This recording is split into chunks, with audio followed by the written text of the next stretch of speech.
அஸ்ஸலாமு அலைக்கும் friends, welcome to the yummy farm. இன்றைக்கி நம்மளோட சேனலில் நம்ம சின்ன வயசுலேருந்தே ரொம்ப விருப்பப்பட்டு சாப்பிடக்கூடிய ரவுண்ட் முறுக்கு, அதாவது ரிங் முறுக்குன்னு சொல்லக்கூடிய ரவுண்ட் முறுக்கு எப்படி பண்ணலாம் தான் பார்க்க போகிறோம். இது வீட்டில் இருக்க சுலபமான பொருட்கள் வச்சு நம்ம இந்த ரெசிபி செஞ்சு முடிச்சிடலாம்.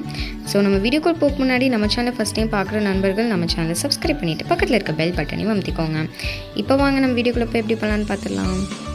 இது பண்ணுறதுக்கு முதல்ல ஒரு கடாயில் நம்ம 1 கப் அளவுக்கு தண்ணி ஆட் பண்ணிக்கலாம். அந்த தண்ணி கூட கொதிக்க விடுறதுக்கு நம்ம என்னெல்லாம் பொருட்கள் ஆட் பண்ணோம் அப்படின்னு பார்த்தீங்கன்னா, ஓமம் 1 டேபிள் ஸ்பூன், மஞ்சத்தூள் 1/4 டீஸ்பூன், மிளகாய்த்தூள் 1/2 டேபிள் ஸ்பூன், பெருங்காயத்தூள் 1/4 டேபிள் ஸ்பூன், அது கூடவே தேவையான அளவு உப்பு எல்லாத்தையும் சேர்த்து இது தண்ணியோடு சேர்ந்து நல்லா கொதிச்சிட்டோம். நம்ம ஓமம் நல்ல ஒரு கடமுறுக்கு டேஸ்ட்டுக்காக தான் ஆட் பண்ணுறோம். ஸோ கண்டிப்பாக நீங்கள் இதை ஆட் பண்ணிக்கோங்க.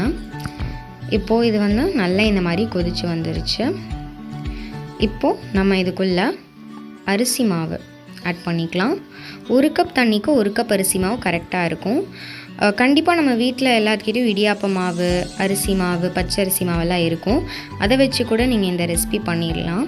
ரொம்பவே சுலபமாக சட்டுன்னு நம்ம வீட்டில் பண்ணி முடிச்சிடலாம். உங்கள் குழந்தைங்க இந்த லாக்டவுன் சமயத்தில் முறுக்கு வேணும் அப்படின்னு கேட்கும்போது இந்த மாதிரி சுலபமான பொருட்களில் சட்டுன்னு நம்ம வீட்டில் பண்ணி குழந்தைங்கள குஷியாக வச்சிடலாம்.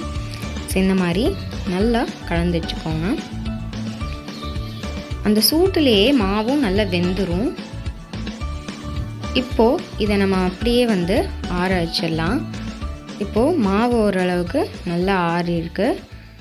இப்போ பார்த்திங்கன்னா நம்ம இதை கை வச்சு கை பொறுக்கிற சூட்டுக்கு வந்தோடனே நம்ம இந்த மாதிரி நல்லா கை வச்சு பிசைஞ்சு எடுத்துக்கலாம். நம்ம எவ்வளோக்கெவ்வளோ நல்லா பிசைகிறோமோ அவ்வளோக்கெவ்வளோ நல்லா சாஃப்டாகவும் நல்லா கிறிஸ்பியாக நம்மளுக்கு முறுக்கு கிடைக்கும். இப்போ நம்ம இதை இந்த மாதிரி நல்லா மெலிசாக இந்த மாதிரி திரட்டிக்கோங்க. இதோ இந்த மாதிரி திரட்டிட்டு இந்த மாதிரி உங்களோட ஃபிங்கர் வச்சு இந்த மாதிரி ஒரு சர்க்கிள் ஷேப்க்கு நம்ம கொண்டு வந்துடலாம். ஸோ பார்க்குறதுக்கு ரிங் முறுக்கு மாதிரியே அழகாக இருக்குது பார்த்தீங்களா. இப்போ பார்த்திங்கன்னா எனக்கு இவ்வளோ முறுக்கு கிடைச்சிருக்கு. இன்னமும் என்கிட்ட மாவு இருக்குது. நான் அதை செஞ்சு காமிச்சிட்டு உங்களுக்கு காமிக்கிறேன். ஸோ இந்த மாதிரி நம்ம எல்லா முறுக்கையும் பண்ணி வச்சதுக்கப்புறம் நம்ம இதை பொரிக்கிறதுக்கு ஆரம்பிச்சிடலாம். ஸோ இப்போ பார்த்திங்கன்னா ரொம்பவே சிம்பிளாகவே நம்ம பண்ணி முடிச்சிட்டோம் இல்லையா. ரொம்பவே சுலபமாக வீட்டில் இருக்க பொருட்கள் வச்சு பண்ணி முடிச்சிட்டோம். ஸோ கண்டிப்பாக நீங்களும் உங்கள் வீட்டில் பண்ணி அசத்துங்க. ஸோ இப்போ நம்ம ஃப்ரைங் ஸ்டெப்புக்குள்ளே போயிடலாம்.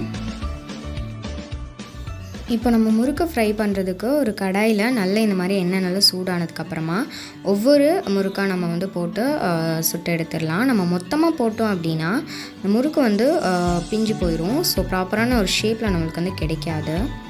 இந்த மாதிரி இது எவ்வளோ பபிள்ஸ் வருது இல்லையா, இந்த பபிள்ஸ் எல்லாம் நல்லா அடங்கி வந்ததுக்கப்புறம் தான் நம்ம முறுக்கை வெளியில் எடுக்கணும்.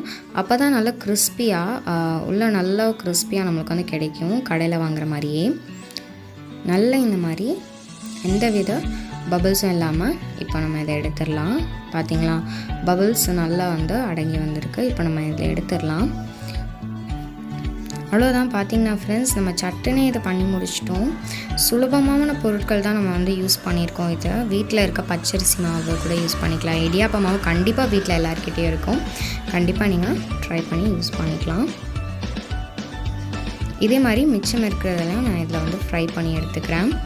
மிச்சம் இருக்க ரிங்ஸ் எல்லாத்தையும் இப்போ பார்த்திங்கன்னா நம்மளோட சூப்பரான சுவையான ரிங் முறுக்கு தயாராகிடுச்சு. உங்களுக்கு இந்த வீடியோ பிடிச்சிருக்கோன்னு நம்புகிறேன். பிடிச்சிருந்தா இந்த வீடியோக்கு ஒரு லைக் கொடுங்க. உங்கள் ஃப்ரெண்ட்ஸ் அண்ட் ஃபேமிலி கூட ஷேர் பண்ணுங்கள். மறக்காமல் நம்ம சேனலை சப்ஸ்கிரைப் பண்ணிக்கோங்க. எல்லா புகழும் இறைவனுக்கு.